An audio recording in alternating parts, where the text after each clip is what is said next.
दुनिया में फौतियुनि जो अंग 88,505 ताईं पहुची वियो। तेज़ीअ सां हिक ॿिए में मुंतक़िली हयातियूं खसींदड़ कोरोना वायरस यूरोप ऐं अमेरिका में तबाही मचाए छॾी। आलमी सतह ते वायरस सबबि हींअर ताईं 15,18,000 खां वधीक माण्हू मुतासिर थी चुका, जंहिं में 3,30,000 ताईं मरीज़ सिहतयाब थिया आहिनि।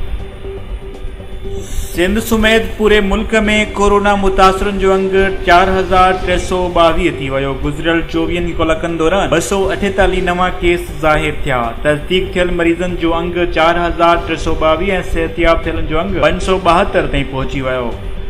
पाकिस्तान कोरोना वायरस जो इलाज ॻोल्हण वारनि मुल्कनि में शामिल थी वियो। दुनिया में तबाही मचेंदड़ वबा कोरोना वायरस जो इलाज ऐं वैक्सीन हींअर ताईं दरियाफ़्त न थी सघी। केतिरनि ई मुल्कनि में वैक्सीन जी तयारी जो अमल जारी आहे। अमरीकी क़ौमी सिहत वारे इदारे जे दवाउनि वारी लेबोरेटरी पाकिस्तान खे लिस्ट में शामिल कयो आहे।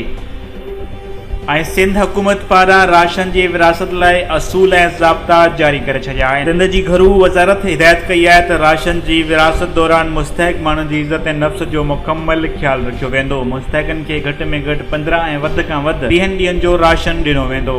ख़्यालु रखियो वेंदो। मुस्तहिकनि खे घटि में घटि 15 ऐं वधि खां वधि 30 ॾींहंनि जो राशन ॾिनो वेंदो। वधीक ख़बरुनि ऐं न्यूज़ अपडेट्स लाइ ॾिसंदा रहो फास्ट